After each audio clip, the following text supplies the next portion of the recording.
Side side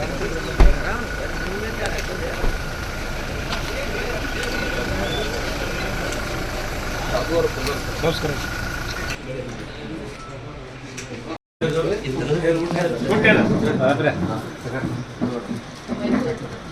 ಇದನ್ನು ಕೊಡ moment sir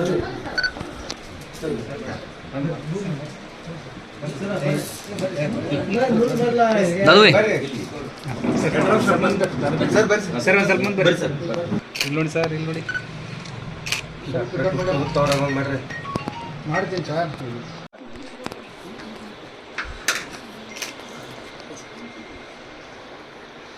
ತಮ್ಮೆಲ್ಲರಿಗೂ ಮುಂಜಾನೆಯ ಪ್ರೀತಿಯ ಗೌರವದ ನಮಸ್ಕಾರಗಳನ್ನು ಸಲ್ಲಿಸುತ್ತಾ, ಎಂದು ನನ್ನ ಪಾಲಿಗೆ ಬಹಳ ಅದೃಷ್ಟದ ದಿನ ಅಂತ ಹೇಳಿದರೆ ತಪ್ಪಾಗಲಿಕ್ಕಿಲ್ಲ. ಯಾಕಂತಂದರೆ ಇಂದು ನಮ್ಮ ತಾಲೂಕಿನ ಸನ್ಮಾನ್ಯ ಜನಪ್ರಿಯ ಶಾಸಕರು, ಮುಖ್ಯ ಸಚೇತಕರು, ಕರ್ನಾಟಕ ಸರ್ಕಾರ ಬೆಂಗಳೂರು ಶ್ರೀ ಅಶೋಕಣ್ಣ ಪಟ್ಟಣ್ ಅವರು ಈ ಸಂದರ್ಭದಲ್ಲಿ ಉಪಸ್ಥಿತಿದ್ದಾರೆ. ಅವರ ಒಂದು ಉಪಸ್ಥಿತಿಯಲ್ಲಿ ನಾನು ಒಂದೆರಡು ಮಾತುಗಳನ್ನು ಹೇಳಲಿಕ್ಕೆ ಇಷ್ಟಪಡ್ತೀನಿ. ಮಹನೀಯರೇ, ಜೌರ್ ಭಾಷಾ ಕಲೆಗಾರ್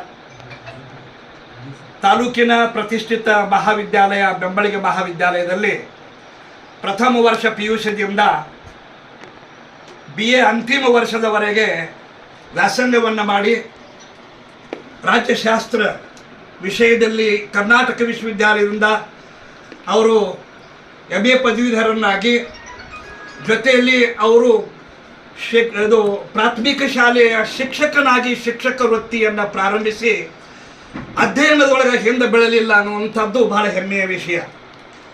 ಅವರು ಈ ಪ್ರಾಥಮಿಕ ಶಿಕ್ಷಕರ ಹುದ್ದೆಯಲ್ಲಿದ್ದು ತಮ್ಮ ಅದಮ್ಯವಾದಂಥ ಶಿಕ್ಷಣ ಸಂಶೋಧನೆಯನ್ನು ಮುಂದುವರಿಸಿಕೊಂಡು ಹೋಗಿದ್ದು ಅದು ನಮಗೆ ಹೆಮ್ಮೆಯ ವಿಷಯ.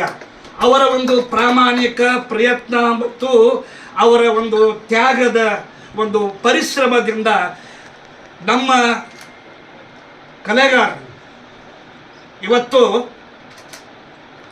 ಬೆಳಗಾವಿಯ ರಾಣಿ ಚೆನ್ನಮ್ಮ ವಿಶ್ವವಿದ್ಯಾಲಯದಿಂದ ರಾಜ್ಯಶಾಸ್ತ್ರದ ವಿಭಾಗದಲ್ಲಿ ಅವರು ನಮ್ಮ ತಾಲೂಕಿಗೆ ಹೆಚ್ಚು ಸೀಮಿತವಾದಂಥದ್ದು ಹೆಮ್ಮೆಯಾದಂಥ ಒಂದು PhD ಪದವಿಯ ಥೀಸಿಸ್ದ ಒಂದು ಶೀರ್ಷಿಕೆಯನ್ನು ಆರಿಸಿಕೊಂಡು ಬಂದದ್ದು ಬಹಳ ಅದ್ಭುತವಾದಂಥ ಒಂದು ಮಾತಂತ ನಾನು ಹೇಳಬಯಸ್ತೀನಿ. ಅವರ PhD ಥೀಸಿಸ್ದ ತಲೆಬರಹ ಟೈಟಲ್ ಏನಿದೆ ಅಂದರೆ, ಭಾರತದ ಸ್ವಾತಂತ್ರ್ಯ ಹೋರಾಟದಲ್ಲಿ ಬೆಳಗಾವಿ ಜಿಲ್ಲೆಯ ಪಾತ್ರ, ಸಂಗೊಳ್ಳಿ ರಾಯಣ್ಣ ಮತ್ತು ಮಹದೇವಪ್ಪ ಪಟ್ಟಣ್ ಕುರಿತು ಅಧ್ಯಯನ. ಬಹಳ ಅದ್ಭುತವಾದಂಥದ್ದು. ಯಾರಿಗೂ ಸಹಿತ ಇದರ ಬಗ್ಗೆ ನೋಡಲಿಕ್ಕೆ ಕೇಳಲಿಕ್ಕೆ ಸಿಗಲಾರದಂಥ ಒಂದು ಗಹನವಾದಂಥ ಗೋಪ್ಯವಾದಂಥ ವಿಷಯವನ್ನು ಇದರಲ್ಲಿ ಅವರು ಸಂಶೋಧನೆ ಮಾಡಿ ತಾಲೂಕಿನ ಸ್ವಾತಂತ್ರ್ಯ ಪೂರ್ವದ ಒಂದು ಐತಿಹಾಸಿಕ ಘಟನೆಗಳದಾವ. ಇದರ ಇತಿಹಾಸ, ಹಿರಿಮೆ, ಗಿರಿಮೆ ಮತ್ತು ಸ್ವಾತಂತ್ರ್ಯ ಸಂಗ್ರಾಮದೊಳಗೆ ನಮ್ಮ ತಾಲೂಕಿನ ಸ್ವಾತಂತ್ರ್ಯ ಹೋರಾಟಗಾರರು ಮಹದೇವಪ್ಪನ ಪಟ್ಟಣ್ ಅವರು, ಆಮೇಲೆ ನಮ್ಮ ಮುನ್ನೋಳಿ ವಕೀಲರು, ಇವರ ಪಾತ್ರನ ಅದ್ಭುತವಾದಂಥ ಪಾತ್ರ ಇದೆ ಅಂತ ನಮಗೆ ಬಾಯಿ ಮಾತಿನಿಂದ ಕೇಳಿ ಗೊತ್ತು. ಆದರೆ ನಮ್ಮ ವಿದ್ಯಾರ್ಥಿ ಜೌರ್ ಭಾಷಾ ಕಲೆಗಾರವರು ನಮ್ಮ ತಾಲೂಕಿನ ಸ್ವಾತಂತ್ರ್ಯ ಹೋರಾಟಗಾರರು ಮತ್ತು ಸ್ವಾತಂತ್ರ್ಯ ಅದರ ಪೂರ್ವದೊಳಗ ನಂತರದ ಎಲ್ಲವೂ ಅಧ್ಯಯನ ಮಾಡಿ ಅವರು ಈ ಒಂದು ಪದವಿಯನ್ನು ಪಡೆದುಕೊಂಡಿದ್ದಾರೆ ಮತ್ತು ಈ ಗ್ರಂಥವನ್ನು ರಚನೆ ಮಾಡಿ ಈ ಸಂಶೋಧನಾ ಕ್ಷೇತ್ರದೊಳಗೆ ಅವರು ಅರ್ಪಿಸಿದ್ದಾರೆ. ಇದು ಎಲ್ಲರಿಗೂ ಅತ್ಯಂತ ಹೆಮ್ಮೆಯ ಮತ್ತು ಅಭಿಮಾನದ ಸಂಗತಿ ಅಂತ ಹೇಳ್ತಾ ಇದ್ದೀನಿ. ಎರಡನೇ ಮಾತು ಅದು ಸಣ್ಣ ವಿಷಯ ಅಂತ ನಾನು ತಿಳ್ಕೊಂಡು ನನ್ನ ಪತ್ರಿಕೆಗಳು ಓದಿದೆ ಮತ್ತು ನಮ್ಮ ಅಣ್ಣವ್ರದ್ದು ಒಂದು ಗ್ರೂಪ್ ಇದೆ, ನಮ್ಮ ಅಭಿಮಾನಿ ಬಳಗದ ಒಂದು ಗ್ರೂಪ್ ಇದೆ. ಆ ಗ್ರೂಪ್ನಲ್ಲಿ ಇವರು ಒಂದು ವಿಷಯ ತಿಳಿದು ಬೇಕನ್ನ ತಕ್ಷಣ ಅಭಿಮಾನದಿಂದ ನಾನು ಅವರಿಗೆ ಕಂಗ್ರ್ಯಾಚುಲೇಷನ್ ಹೇಳಿದರೆ, ಆದರೆ ಅತ್ಯಂತ ಆಕಸ್ಮಿಕವಾಗಿ ಸುಯೋಗದಿಂದ ಅಣ್ಣಾವರ ಕ್ಷಣದಲ್ಲಿ ಅಣ್ಣಾವರ ಕಡೆಯಿಂದ ಈ ಒಂದು ಸಾಧನೆ ಮಾಡಿದಂಥ ಸಾಧಕನಿಗೆ ಸನ್ಮಾನ ಮಾಡಿ ಆಶೀರ್ವಾದ ಮಾಡಿದ್ದು ಇದು ದೊಡ್ಡ ಹೆಮ್ಮೆಯ ವಿಷಯ ಅಂತ ಅವರು ಒಂದು ಕೃತಿಯನ್ನು ಬಿಡುಗಡೆ ಮಾಡಿದ್ದಾರೆ. ಭಾಳ ಸಂತೋಷ. ವಿಶೇಷವಾಗಿ ನಮ್ಮ ತಂದೆಯವರು ಮೇಲೆ ಅಧ್ಯಯನ ಮಾಡಿ ಒಂದು ಬುಕ್ ಬಿಡುಗಡೆ ಮಾಡೋದ್ರಿಂದ ನಮಗೆ ಭಾಳ ಸಂತೋಷ ಇದೆ. ಇದುವರೆಗೂ ರಾಮದುರ್ಗ ತಾಲೂಕಿನಾಗಲಿ ಬೆಳಗಾಂ ಜಿಲ್ಲೆನಾಗೆ ಈ ಥರದ ಬುಕ್ ತಂದಿರಲಿಲ್ಲ, ಯಾರನ್ನು ಅಂಥವ್ರನ್ನ ಗುರುತಿಸೂ ಇರಲಿಲ್ಲ. ಅಂಥದ್ರೊಳಗೆ ನಮ್ಮ ರಾಮದುರ್ಗ ತಾಲೂಕಿನಾಗೆ ವಿಶೇಷವಾಗಿ ನಮ್ಮ ತಂದೆಯವ್ರಿಗೆ ಗುರುತ ಮಾಡಿದಕ್ಕೋಸ್ಕರ ನಾನು ಅವ್ರ ಕುಟುಂಬದವ್ರಿಗೆ ಅವರಿಗೆ ಎಲ್ಲರೂ ನಾನು ಧನ್ಯವಾದಗಳು. ಮತ್ತು ಅವ್ರಿಗೆ ಮುಂದೆ ಏನೇ ಸವಲತ್ತುಗಳಾದರೂ ಕೂಡ ಸರ್ಕಾರದಿಂದ ನಾನು ಮಾಡೋಕ್ಕೆ ರೆಡಿ ಇದ್ದೀನಿ.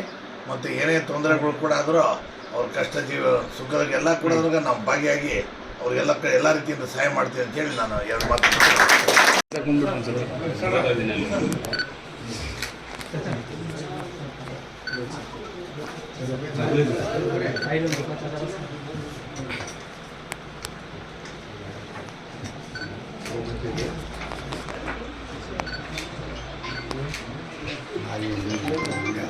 ಊರಲ್ಲಿ